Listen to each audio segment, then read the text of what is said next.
তামিলনাড়ু ভ্রমণ করে একটা দল বাসে করে কেরালায় ফিরছিল। হঠাৎ তাদের মধ্যে জেমস বাস থামিয়ে কাউকে না বলে এক অজানা গ্রামে ঢুকে পড়ে। তারপর শুরু হয় একের পর এক রহস্য। কারণ তাকে খুঁজতে এলে সে নিজের লোকেদেরই চিনতে পারে না। তাহলে শেষ অব্দি কি হলো সেইটা জানতে হলে দেখতে হবে হরর মেলোড্রামা নানপাকাল নেরাথু মায়াক্কাম অর্থাৎ লাইক অ্যান আফটারনুন ড্রিম এর গল্প।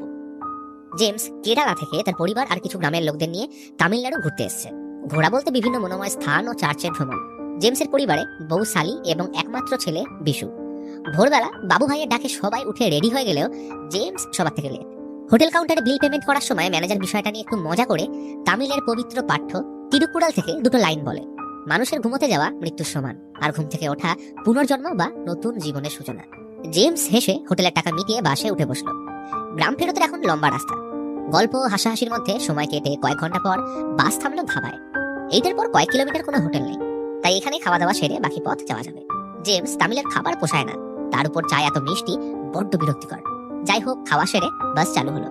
বাসের দুরন্ত গতির মাঝে ড্রাইভার চালিয়ে দিল পুরনো তামিল গান। গানের সুরে জেমস বাদে বাকিরা তাল মেলালো, কারণ ওর পছন্দ মালায়ালাম গান। দুপুরের ভাত পেটে পড়লে ঘুম আসবে না, এমনটা হয় নাকি? তাই সবাই ঘুমে ঢুলে পড়ছে। প্রচন্ড গতির কারণে বাসের জানলার খড়খড় আওয়াজে জেমসের ঘুম ভাঙলে বাস থামাতে বলে। মেন রোডের পাশ দিয়ে একটা লম্বা রাস্তা মাঠ বরাবর সুদূর দিগন্তে বয়ে গেছে। জেমস বাস থেকে নেমে জমির ক্ষেত ধরে কাউকে না বলে এগিয়ে চলল।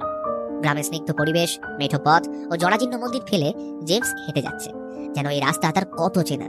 অবশেষে গলি পার করে সামনের বাড়িটায় ঢোকার আগে পোষা গরুটাকে খড় দিয়ে ড্রেস চেঞ্জ করে সোজা ঢুকে গেল। দাওয়ায় বসেছিল এক বুড়িমা। তিনি চোখে বেশি দেখতে পান না, রিসেন্টলি অপারেশন হয়েছে। জেমস তাকে মা সম্বোধন করে হাতে পান দিয়ে ঘরে ঢুকে সারদাকে বলল, শুয়ে থাকো, আমি চা বানিয়ে আনছি।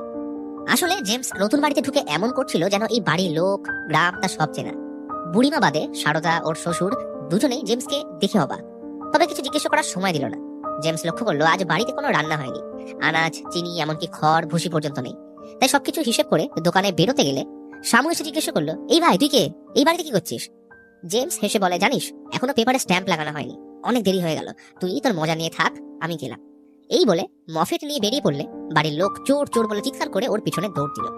এলাকার লোকজন দৌড়চ্ছে, কিন্তু জেমসের কোনো ভ্রুক্ষেপ নেই। ওইদিকে বেশ কিছুক্ষণ পর বাসে ঘুম থেকে উঠে বাকিরা জানতে পারে জেমস কিছুক্ষণ আগে কি যেন একটা দরকারে বাস থামিয়ে গ্রামের দিকে চলে গেছে।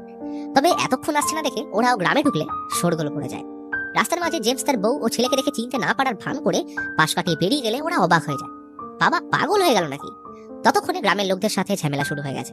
এমনিতেই তামিলিয়ান আর মালায়ালি লোকদের মধ্যে বরাবর থেকে ঝামেলা, তার উপর এই কাণ্ড। জেমসের লোকেরা পুরো ব্যাপার জানায় যে ওরা বাসে করে গ্রামে ফিরছিল, আর জেমস হঠাৎ বাস থেকে নেমে কাউকে না বলে এই গ্রামে চলে এসেছে। ততক্ষণে রঘু গ্রামের একজনের সাইকেলের পিছনে বসে